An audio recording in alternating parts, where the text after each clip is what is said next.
Saturday after the game, I had hair, and then I saw the juggernaut that was going to be rolling in here. Scary thing, if you're looking at stats, is they've allowed 50 yards a game rushing. I've coached in Arkansas. They got Arkansas football. We want a red line every play, relentless race every play. We're going to swing as hard as we can. That's all we know how to do.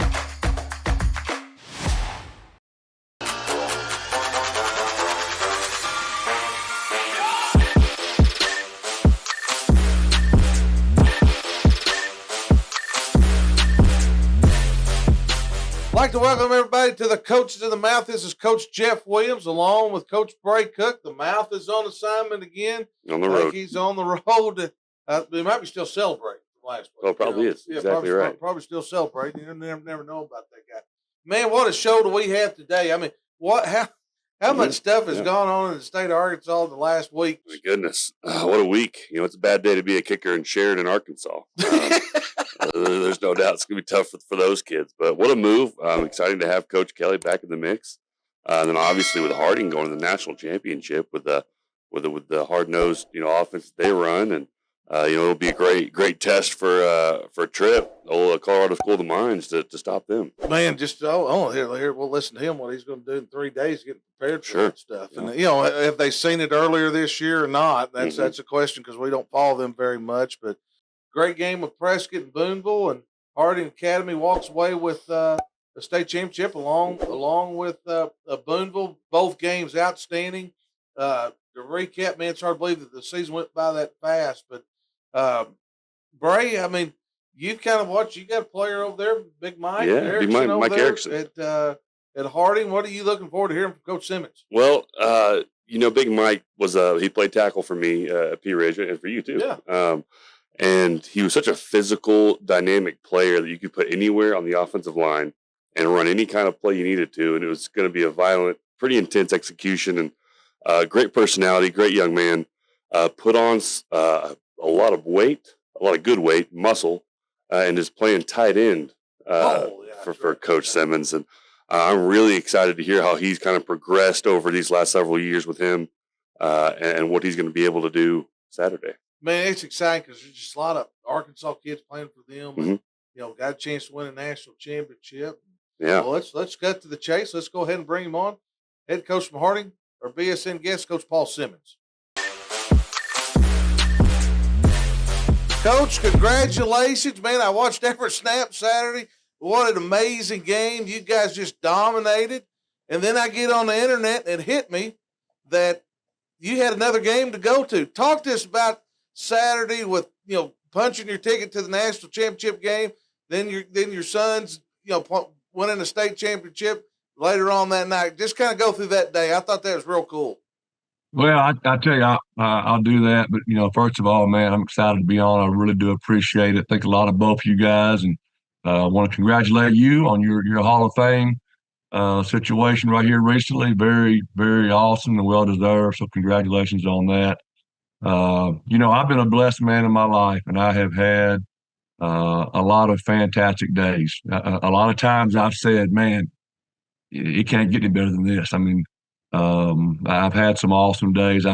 When my wife and I were dating, we go down and it's New Year's Eve, and we end up going down and staying at a buddy of mine's duck camp. And then the next morning we got up and it was 25 degrees and we shot ducks in our face. It was unbelievable, and came in and I couldn't even stay awake. And I thought, man, what am I going to do? And then Arkansas played Texas at 11 o'clock in the Cotton Bowl.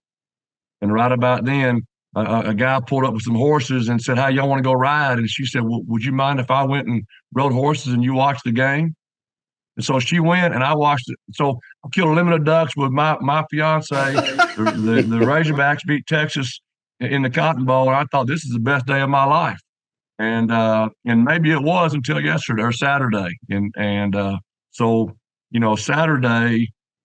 Well, for one thing, I can just tell you that it's we've never had the 1 seed. We've played in a lot of playoff games over the last 6 or 7 years.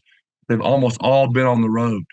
And so to get the 1 seed, to have the home field, and that happened the same time that my boys, the only year that both my boys played together in the playoffs, really just seems too good to be true.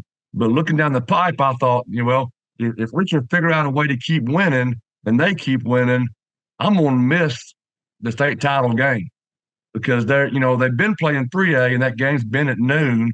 Well, our games are always early. So I knew that this story was not going to end well. I was going to miss their last ball game. And so when ESPN grabbed our game and put it at 11 o'clock, and then their game was at 6:30, I just thought, man, there's no way that God's not involved with this. I mean, it was just too much goodness. And then our guys, man, they just had a tremendous week. And, if you watch the game, they played really well. I mean, we got after them.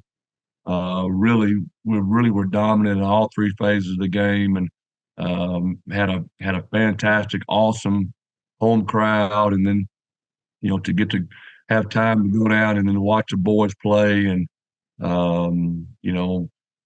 that was a battle. They got up pretty good, and then almost gave it away. And if you watch that game, my youngest son had a big sack late in the game that was a kind of a dagger, and I did not want that day to end. It was really, really special, without a doubt. Well, there's no doubt. You're sitting there talking about it. I mean, what a perfect day. And I'm sitting there, I see it on the internet, and I thought, I forgot all about that. And it just how cool that was and everything. Well, Coach, let's get into it. Everybody talks about your offense, triple option and all that kind of stuff. I want to do something a little different. You guys have been outstanding defensively all year long. And I want to talk a little bit about your defense. And you're a defensive guy, that's your background, blah, blah, blah. Well, talk to us a little bit how well your defense has played all year. Yeah, because our offense is so unique, it gets all the attention. But if you know Harding football, you know that we have been dominant on defense for a really long time.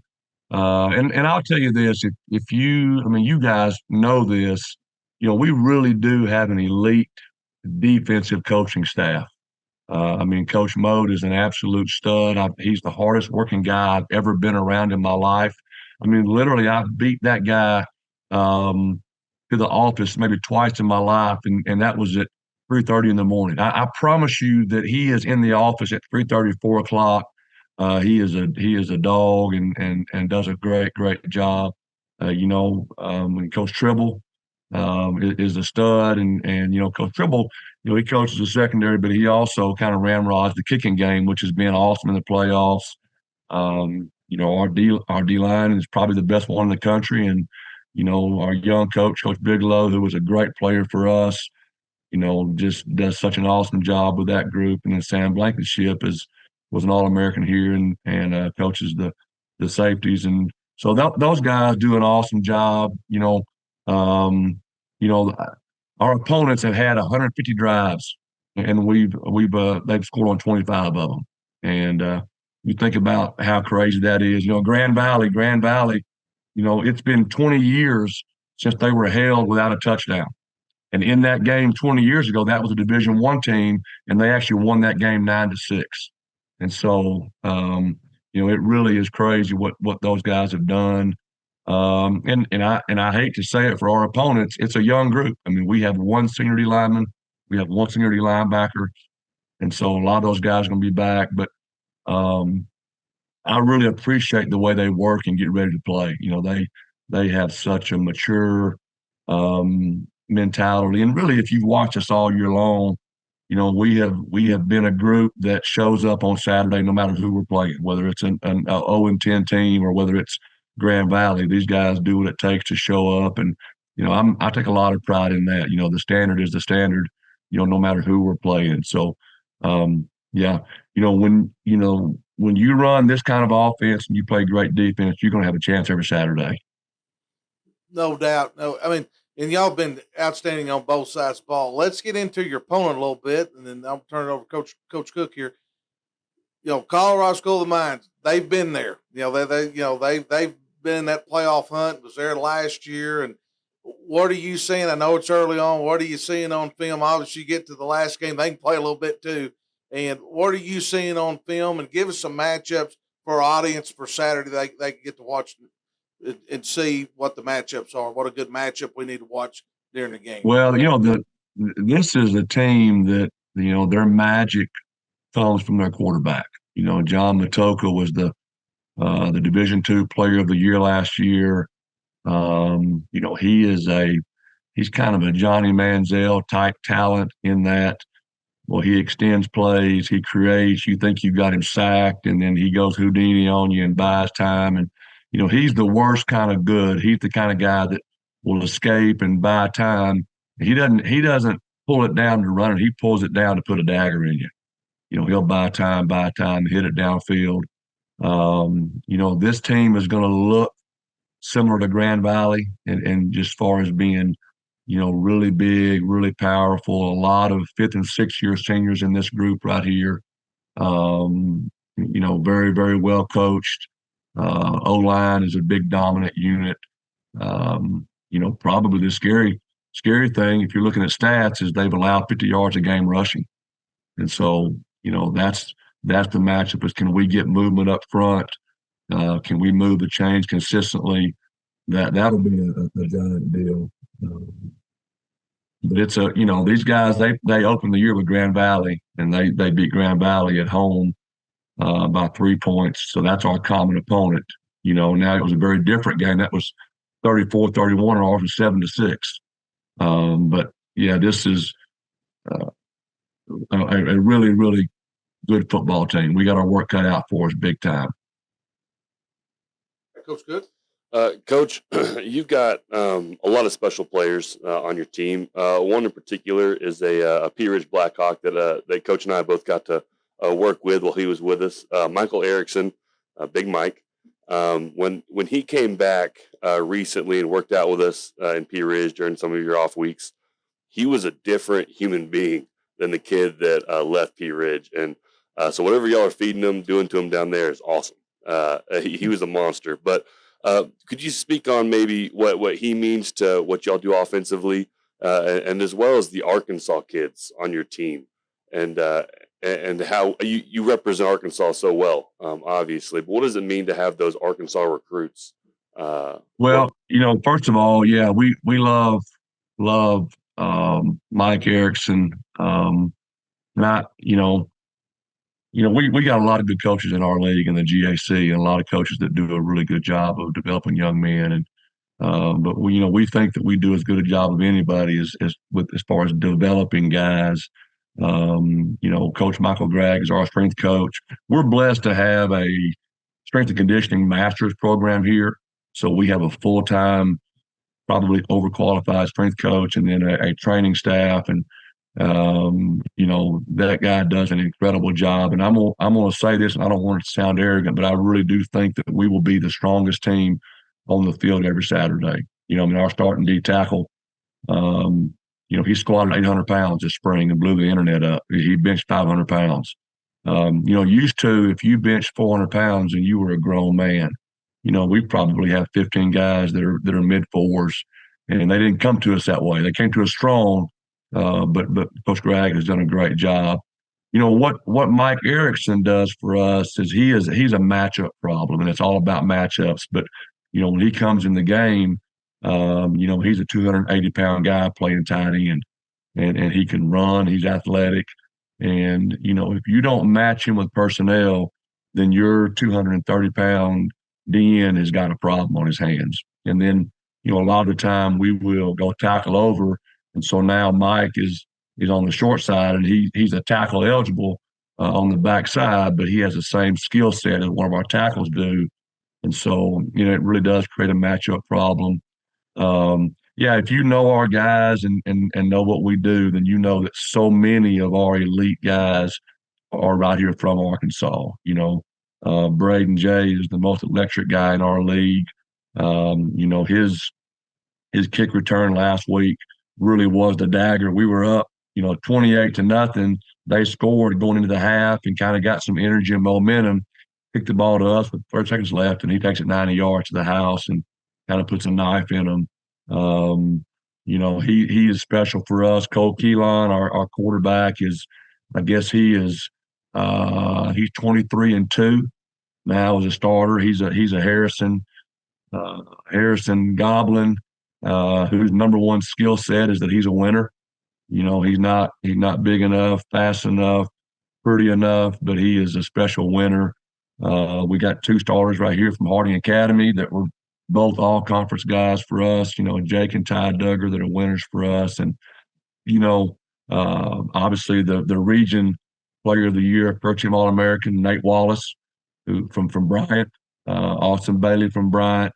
If you watch the Central Missouri game, we blocked that extra point late in the game, and that was Gage Price, the Hamburg Warrior. And so, I'm an Ashdown. I'm an Arkansas guy.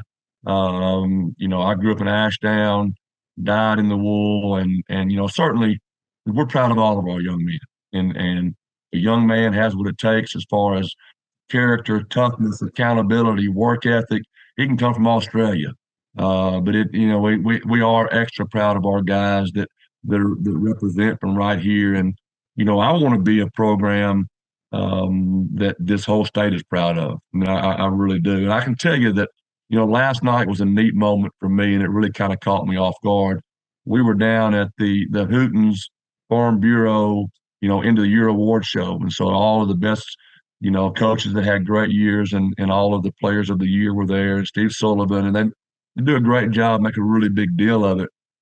And as the night started, they said, hey, we want to welcome all of the honorees that had such a great season. And he kind of talked for a minute. And, I was on my phone and I got text coming in. I'm just trying to get settled. And then he said, we also have a special guest tonight. We want to welcome Paul Simmons, the head coach of Harding University, as they compete for the national title this weekend. And I'm telling you, when he did it, the room erupted.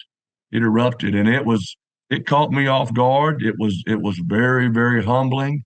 And then, he said, hey, wherever you played out here in Arkansas, tonight we're all pulling for the Bisons. And man, I didn't expect that. I really didn't.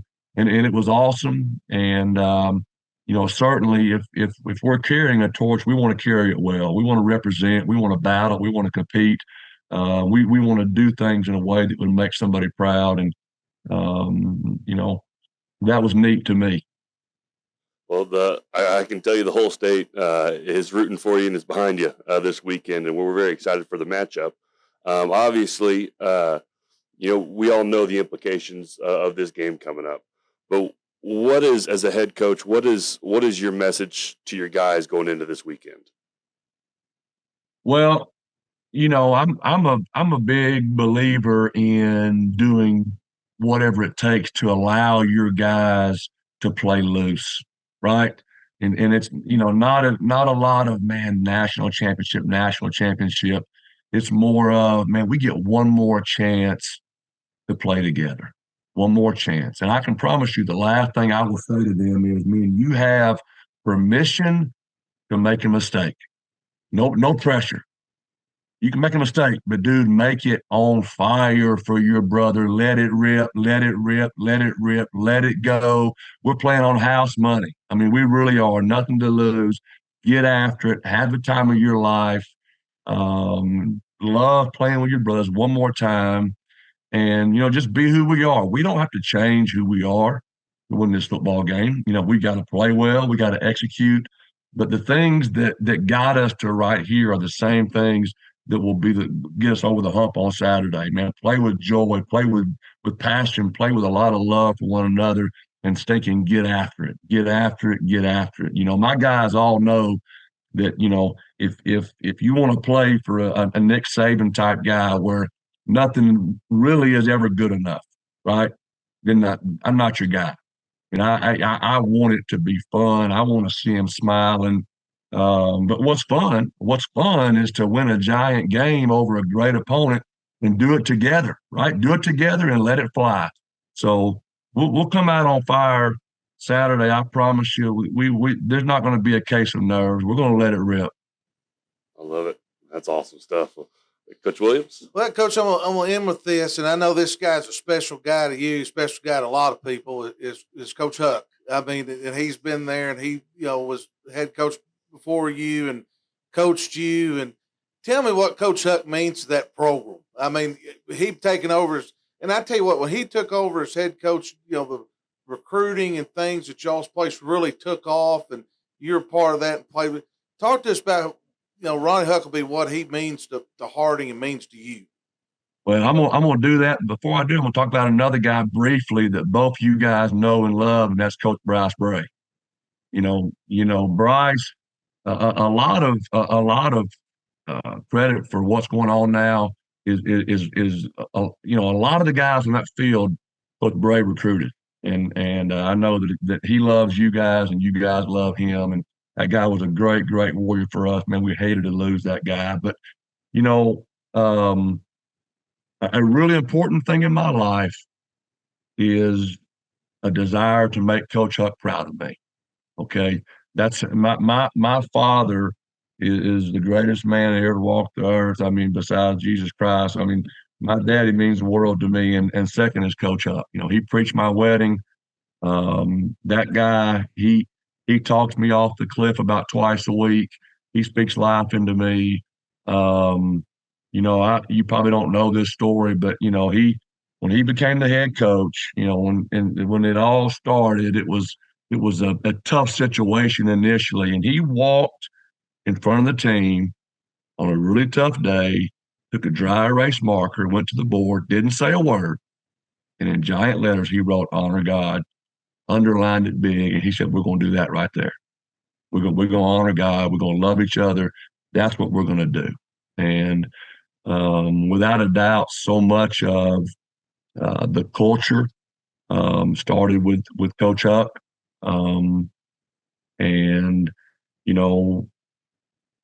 I just can't say enough about what he means to me, what he means to this program, the kind of man he is, the way he has changed. I played for him in 1990 and how different he is now.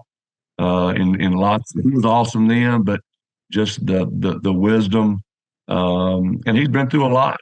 Miss Peggy is battling like crazy with cancer, and Coach Huck has had some issues, but it just seems to even make him better and deeper and more wise. And so yeah, it'd be impossible to overstate what he means, and until the day I die, I will have a desire to make him proud of me. And there are so many old bosses that would say the same thing, that his opinion of them means everything. I hold him in the highest regard. I know he'll be there Saturday, and I can't tell you what that means to me. I can tell you that when I get in a bind, when I'm struggling, when I'm frustrated, when I want to give up, when I want to do something crazy, I call Coach Huck. And he tells me the truth. And usually the truth is that, how I feel is ridiculous, and I'm being short-sighted. I need to have some wisdom, need to have some vision, and I need to trust God more. That was his, I called him complaining recently, and he said, "Look, you cannot forget what your job is. God's given you a gift of being able to love on these young men and lead these young men. And your job is to do that the best you possibly can, and then give it to him. The rest of it, forget about it. You do your job and love those kids as best as you possibly can, and God will honor that." And it does. I think he's probably right. Well, Coach, that's awesome, and everybody loves Coach Huck and what he's meant to that program. But you've done an outstanding job of taking it and even going further. And hey, Coach, everybody's pulling for you. Everybody's going to be tuning in, getting ready to go, and everybody's going to put their Bison's hat. Even me, already, I'm going to put a little Bison's hat and pull them for you this week. And and get you guys go down there and you made everybody proud in the state of Arkansas, and everybody's behind you, and bring home that trophy. Yeah, guys, I appreciate it. Thanks a lot, and I promise you, we're going to swing as hard as we can. That's all we know how to do. Well, thanks, guys. Thanks, man. Yeah, thanks for coming on, Coach.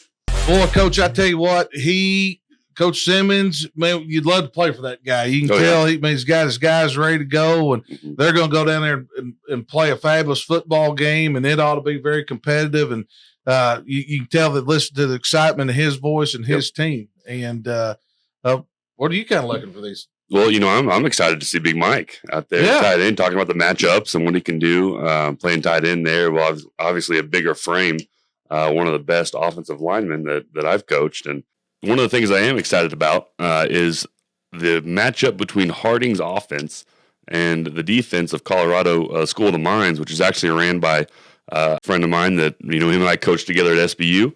And he has gone on to have a phenomenal career. His first and second year as a defensive coordinator is back-to-back national championship appearances. So got a curveball for you. Let's bring him on the show. The Colorado School of the Mines defensive coordinator, Tripp Thomas. Coach Thomas, welcome to the show. It's great to see you, man. Man, good to see you too, boss. It's been a while since obviously we worked together at SBU, but y'all have had some success, and your life has changed a little bit since then. No, yeah, no doubt. It's been Rocky Mountain High, baby. Yep. So tell me about your team. Obviously, you've been successful this year, a lot of success last year as a defensive coordinator. Brag about your team, your defense, and what's different about your program. Yeah, I mean, to be honest with you, you hit the nail on the head. It's a program. Being able to be an old soul kind of and want to run a system and, be in places like SBU who, has a great structure and has a great, is one. It was one of those things that, being there and wanting more and trying to obtain it, getting out to Mines and in 19, I was fortunate to get surrounded by good coaches, great coaches across the board. We constantly did staff clinics and stuff like that. And I got to learn from everybody. But the biggest thing that, I remember the first game I watched here was Adams State in 2019. And I just remember looking over to the defensive coordinator, Brandon Moore at the time. And I was like, why do these guys play so hard? And it was something that, it was lost on me just how much that brotherhood and, what these guys go through on Monday, Tuesday, Wednesday is what a lot of teams get just in a 2-hour session, Monday or, Tuesday, Wednesday, Thursday. So, when they wake up at 8 a.m. on Monday morning, they're getting hit with competition just because, from the first class they go to, there's no history class. These guys are hitting, thermal dynamics and, heat transfer and, they get tested from the moment they wake up Monday morning. So these guys have found their due diligence from the time they turn 18. Mm-hmm. And then the moment they get that little bit of recess in the afternoons to go down there and kind of let the hair down and fly around a little bit, it's just a perfect culmination every Saturday. Yeah. Well, obviously, because y'all have been rolling on defense, a lot of success, a lot of violence out there. Some of your stats, especially concerning your sacks. Your defensive line, your linebacker, I think, had a lot of sacks this year. Did pretty well. Talk about those cats a little bit. I put in my bio after last year. I can't remember how many sacks we had, but I think it was like a 4.44 average. We got a plaque for it. Mm-hmm.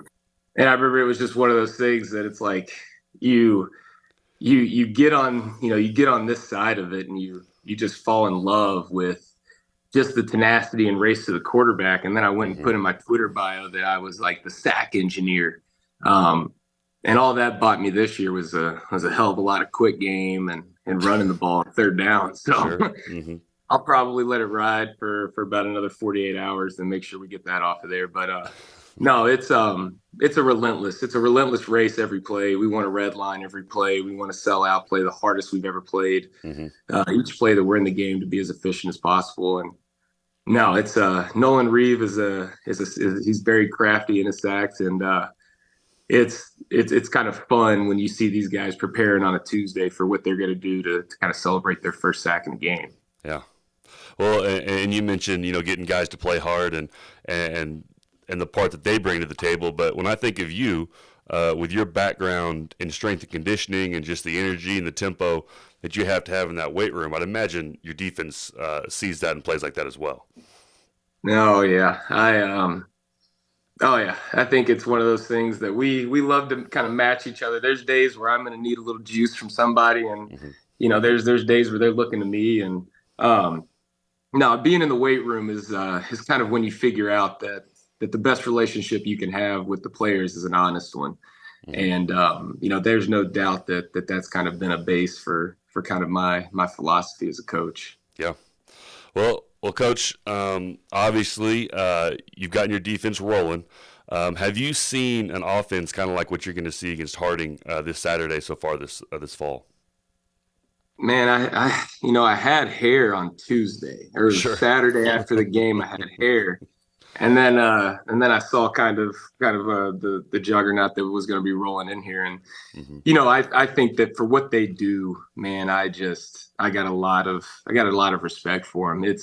They play smash mouth football, and you're going to hit and say that I'm an old strength guy, and my favorite part of strength conditioning was over there with the O-line when AC/DC was on, and they're in the back rack, and it's just sweat flying with deep V's, and yes, they're just grinding back there, and I think that the brand that they play is going to be fun, because that's something that we preach as execution.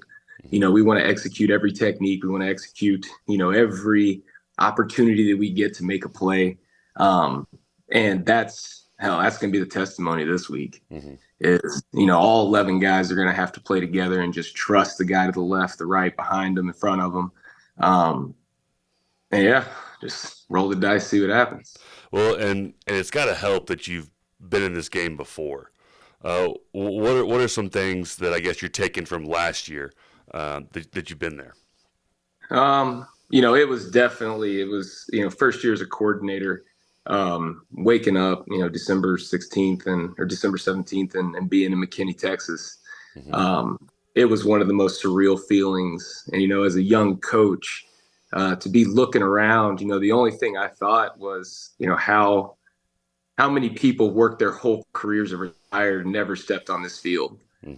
And I mean, 60, 70-year-old men who go out with the same vigor and, just the same energy that I've come in with, and they've never stepped on this field. And that part, I think that part probably is what gets the best of anyone in that first time. And then the second time, being back in McKinney, having a plan of action of how you're going to prepare your guys. That's probably the most important knowledge, is having that on our end. Sure. It's definitely helps. And I'm excited to see y'all take the field on Saturday. But before you do, what are some of the key matchups that you see for the game? Hell, their fullback versus our defense. I mean, when you're talking about this offense, there's one mainstay, and that fullback's going to be, he's the guy that gets that thing going. And if he's having a day, hell, I probably won't have a beard when it's all done, just lose all my hair. But, I think for what they do offensively, their fullback, coupled with those wings that they have, and, the quarterback, they've got some guys that truly believe in what they do. And if we can do our due diligence and kind of keep them, forcing things wide, I look forward to it. But, our front five got to be able to do their job and, kind of compact their All-American guard, coupled with a couple, skill position guys that probably deserve similar honors. Sure. Well, I mean, you said it earlier. It comes down to the trenches in a game like this, and obviously your O-line, D-line matchups are huge. And man, I'm pumped. I'm excited for you guys. I'm excited for some violence out there in Texas. Oh yeah. No, I know they got a couple P Ridge guys out there. I was checking, and they got Arkansas football. That's something that I've coached in Arkansas at the high school level. I've been just north of the Ozarks and Bolivar. There's some dang good football down there, and you see Cabot popping up on their roster. You see, you see some of those mainstays for those programs in the state. And man, it's fun to watch another program on film, and I look forward to it. Yeah, well, Coach, we appreciate you coming on. Best of luck Saturday. Obviously, we'd love to keep in touch, get you back on the show sometime. No doubt, boss. Yeah, we'll talk next time. I got less on my mind, but it's good to see you. Absolutely, great to see you, Coach. Man, that guy's got a lot on his hands, and obviously they've got a great football football team. Obviously, being going back to the national championship game. Trying to get some unfinished business, but they've got a tall task with the Harding Bisons. Well, let's switch gear a little bit. Let's go ahead into high school. Let's bring on Harding Academy head football coach Neil Evans, who just won a state championship. Yes, sir. Let's bring him on. Hey, Coach, number one, congratulations last Saturday. I mean, we followed you guys all year long on our picks. Y'all just dominated. But talk to me about this. How exciting is it to be in Searcy, Arkansas today with Harding and you guys celebrating? I mean, it's got to be great. Talk to us a little bit about that. It is, man, it is really, really neat to be a part of it at the moment. You know, I just left the Bison send-off, and I was a little worried about the turnout just because students are taking finals and all that. It was packed. It was so cool. I think I saw KARK there. There may have been another news station as well. It was rocking. There were 3 charter buses, and so the defense was on the first charter bus. And so they opened the door and the defense got off like it was a Disney parade. I mean, they were running around in front of the bus, high-fiving people, and the band was there, cheerleaders were there. It was really, really cool to see it happen. And so the Searcy police took them all the way to the city limits. And so literally as I'm walking into my office to do this, I can hear the sirens still going, leaving the city. So it was great. It was really cool. Well, that's awesome. I mean, boy, what excitement. We had Coach Simmons on earlier, and, man, you can just see they're, motivated. And, man, I tell you, if I wasn't 100 years old, I'd put a helmet on and play also. He got me fired up about it. Yeah, he can get you fired up for sure. No doubt. Well, Coach, let's get in your team. Let's talk about your journey this year. I mean, you guys, you look like, boy, you filled up your non-conference, getting ready for everything, and just, you dominated through there. You had a tough league, and be honest, and we talked about this on the show, you probably had the toughest road in 4A to get to the finals and to win it. You get there, you Malvern, what y'all saw the year before. Just all the way through the thing. You get Elkins, which that was just a huge matchup. I mean, great team. And then you get in against the Rivercrest Colts. Talk to us a little bit about your journey, your non-conference, going through your conference, and then that playoff run. Get into that with, you had a lot of good players. The Owens kid's unbelievable. Of course, Sims kid going to University of Arkansas, but you had a lot of good players. But talk to us a little bit about that journey, about staying healthy and overcoming things. Get into that for us a little bit. Yeah, so we opened with Valley View, which is just a great matchup for us. Schematically, personnel, we match up very, very well. They do a really good job. And so that opener is the one that you lose sleep over, because they're so good, but it gives you a good barometer for where you are. And so I think having them and Boonville both was really good for us because it was both of those teams are so physical. Since Coach Cockrell has gotten to Valley View, the brand of ball that they play has just continued to get better. Every year we've played them, they've gotten better on both lines. They have some of the best, most well-coached linebackers in the state every year. He does a really good job building that program. And then, of course, Boonville is who they are. And I think facing the flex bone is really good for us. I think it's something that's taboo that forces us to kind of have to do something different. It forces us to strain as coaches and as players. And so that has been I'll take that back. This is our second year playing non-conference, but previously we played them in the playoffs the 2 years before we played them non-conference. And then we jumped right into Stuttgart at their place, kind of upended those guys last year. And so we kind of knew they did not like that. And so we knew that they'd come out swinging a little bit. So for us to get a win over there, and then, I think on paper going into the season, I think everybody kind of felt like Lone Oak would be maybe a little better than they ended up being. I think they got some injuries, and they were even injured and banged up before we played them. But I think the turning point for our team, our season, was when we went to Monticello in the middle of the year. I think week 7, I think it was, and played Ouachita Christian, who is a perennial power in the state of Louisiana. They've put out. They got NFLers in their history. There's somebody signing Power 5 off that roster every year. So we went down there and played at a neutral site. And, because we've had so much success in the past, it's rare for us to be able to go into a game and be free, if that makes any sense, right? You always feel like you're going, gosh, this as a coach, you're going, in the back of your mind, you're going, I'm coaching to not lose, not coaching to win. And so it changes. And so, they got a left tackle that's signed with Lafayette. They got a receiver signed with Vandy. They got a linebacker that's signed with Louisiana Tech. And so, our guys are kind of wide-eyed. I mean, they passed the eye test. There's 75 of them in warm-ups. And I just get them in the locker room, and I could tell they were tense. And I said, hey, let's go swing with them, and let's find out. And we did. We played free. And, Jeff, we ended up winning that game. And I think on paper nobody would have had us winning, especially anybody that knew anything. And I think our guys believed at that point. There's always that point where you go, okay, we're pretty good. And it was that time. And it at a neutral site, so it had playoff feel, had playoff caliber opponent. They're closer than we are to Monticello, so they packed that place out. I mean, it's rocking. And Monticello is such a cool place. The first time I'd ever played down there. So Monticello High School got a great setup. What a cool place to play a football game. And then you're right. We played Gentry in the first round. And I told our coaches, this is the best 5 seed I've ever seen in my career. Coach Bingham is brilliant. And I've told so many people across the state, like, if that guy gets somewhere where he's got some serious talent, everybody else can play for second. I mean, on both sides of the ball, he is sharp, Jeff, sharp. And I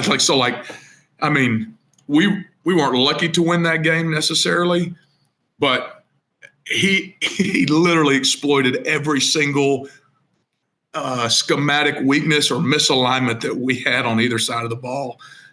Which was good for us, because now we're getting pushed, and then we play Malvern, right? And so all the emotion that comes with, getting boat raced out of War Memorial last year and the way that it happened, and we thought we got out physicaled. We got out coached, we got outplayed. And so for us to be able to go win that game, and then you get that emotional high, right?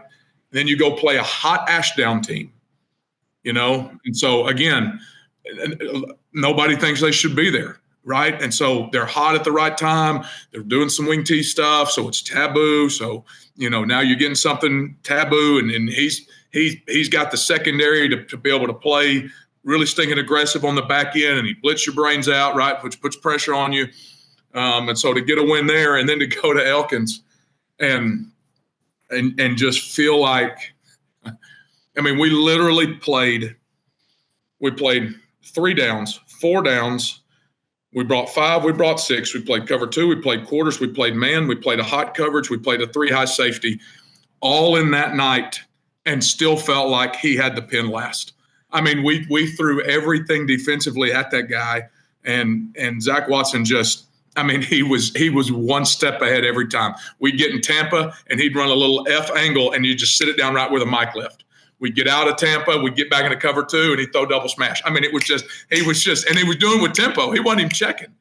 And so I'm like, we got nothing else, right? We got nothing else. And so it was crazy. It was back and forth. That game has to have more total yards and less points total than any game I've ever seen. Both teams would drive it inside the 10s and take 3 constantly. We're up and down the field, and it felt like we were either turning it over on downs, or they were, or both teams were taking 3.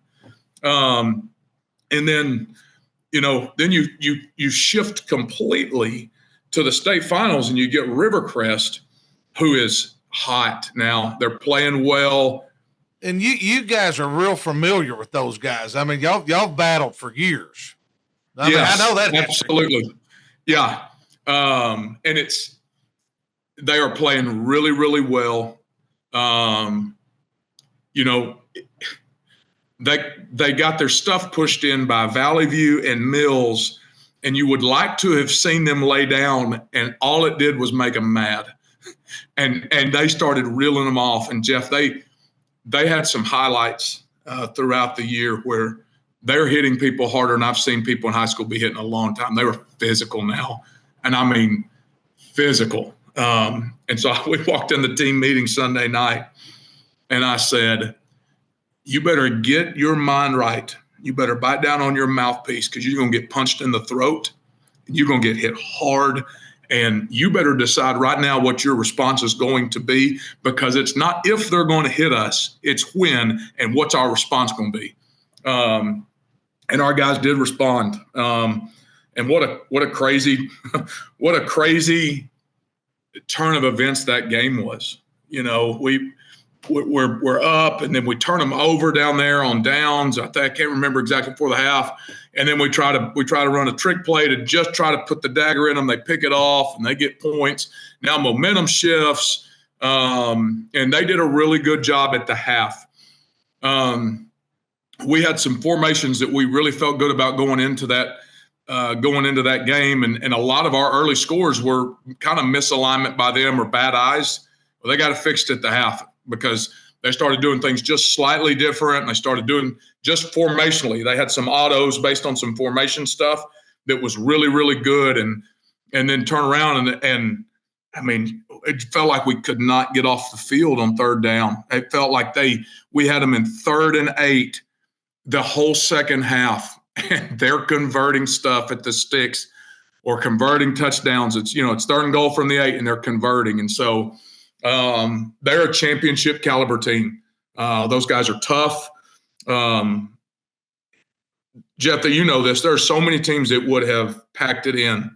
They would have said we're done. And so I don't know their staff very well, but I hope they listen to this, and I hope they hear me say, I tip my hat. Like, well done schematically, and for those guys in that situation to come back and fight like they did. There's a bunch of other stuff going on in that locker room that's the right stuff for that to happen in that moment. But no doubt. And I got tickled because people, y'all jumped out to the big lead, and everybody, I'm talking to people and I go, boys, you might want to turn it back over there. This is getting interesting. And that was, I was real impressed with Rivercrest because, I've coached that game or whatever, and you've watched it as, kids get behind like that, but, they get there, you're going to get a little fight from them, but they brought about 2 or 3 fights. But let's get a little bit into your guys. I mean, you played well. Your quarterback, Owen's unbelievable MVP. Your kids just were outstanding also. Talk to us a little bit about your kids and what they brought to the table.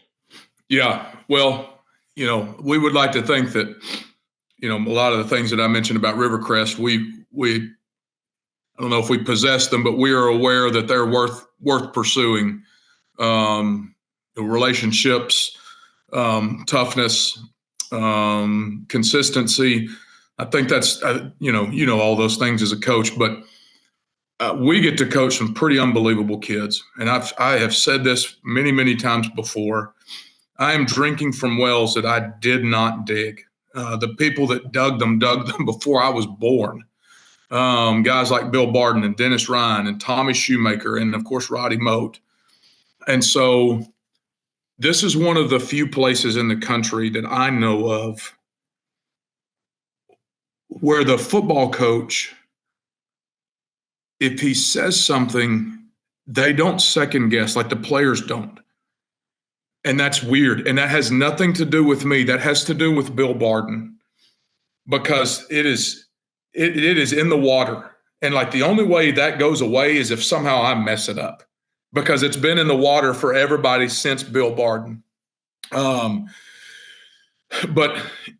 this is the best front seven we've ever had in the history of the school, Jeff. I mean, our 4 downs and 3 linebackers have been, they've been otherworldly. It's been a match made in heaven. Our scheme fits them well. We did some things in the offseason knowing how good we were going to be in the front seven. And so that's been the staple of our team all year. And going back to the Ouachita Christian game, those guys have been able to run it on everybody, and we held them to less than 100 yards rushing. And that, again, going back to, confidence, our guys felt like, you're not going to run the ball on us, And so that's really the heart and soul of our team. And you flip it over, I'm very fortunate. I got a guy named Will Francis that runs our offense. I'm on the defensive side of the ball. So I don't mess with those guys. But so where I'm really type A, he's really, really type B. And I think as a good offensive coordinator, I think you got to be type B. Like, I think you got to lose your wallet and keys if you're going to draw up something creative. You know what I'm saying? And so he's got that to him. And so it's a really good match. And I'm sure you can tell by the way that I'm screaming at you on this podcast that I'm pretty type A. So it works really well. And so he does a really good job. And in 2018, we made the decision to go one way.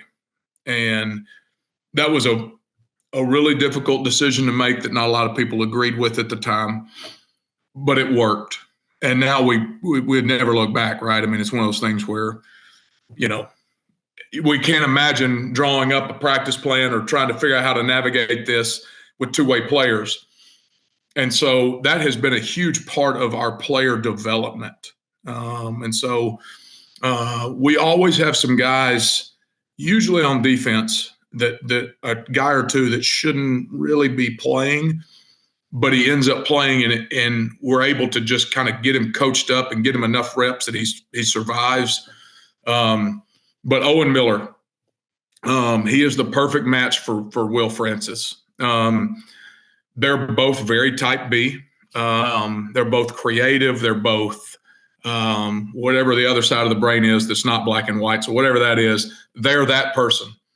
And so we're big into 7-on-7. And while that's not football, one of the cool things about it is it does have carryover for our offense.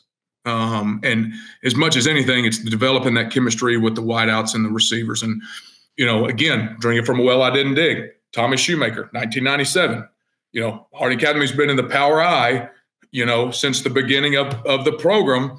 Thomas Shoe takes over, and he and Gus are buddies. And now we're, they're throwing 5 verts against cover 3 and, shredding Carlisle because, nobody knows what's going on in 1997, I was there. I understand it.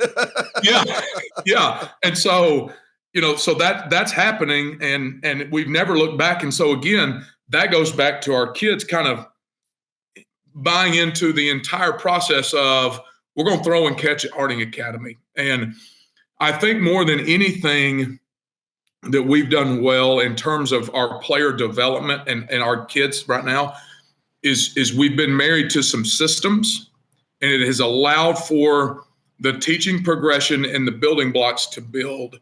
And really the place we probably see that more than anywhere is with our offensive line. And so we have tried to take what I would call wing tee and flex bone cultishness of a system and a very specific teaching methodology and tried to apply that with our offensive line. And I think what we've been able to do is elevate a bunch of guys that are pretty much kind of average and give them the tools to go play. And so I don't know if I've answered your question or not, but I feel weird getting on and going, hey, we have good players. Thanks, Jeff. I'm trying to give a little bit of context to why those guys, I think, have been able to find some success other than being great kids. Well, that's awesome. That's awesome. Before I get you off here, how many you got over playing for Coach Simmons this weekend? Okay. The starting free safety, a backup slot, starting left tackle, starting punter, backup B-back, and 3 other offensive linemen that will travel, but they won't play. So I think there's 8 on the roster, and then there's a 9th that's hurt right now. That's awesome, man. I'm going to say you're going to be tuned in. You're going to be tuned in this weekend. Listen, I've already got my ticket. I'll be there. All right. That's even better. That's even better. Well, Coach, hey, man, appreciate you coming on. Hey, congratulations. And you're fixing to bump up to 5A. We'll have you on doing a preview because I'm sure you're looking forward to that and that process. But sure. But we'll have you on and talk about that a little bit later. Coach, appreciate you coming on, man. Congratulations. Thanks, and we'll see you down the road. Thanks, Jeff. See you, buddy. What a show. What a great show. Appreciate him coming on. Well, man, we are flying like crazy on YouTube right now. We're blowing it up. Had some great last couple of shows, been great views. Tell everybody how they can find us. Yeah, we've hit a couple of huge benchmarks on YouTube. Coaches in the Mouth. Give us a subscribe, give us a like. That's huge towards where we're headed. And of course, we're on Twitter or X under Coaches Pod. So give us a follow there. You can watch all of our episodes there as well. Well, it's great. Well, for Coach Jeff Williams, Coach Bray Cook, the Mouth, we'll see you next time.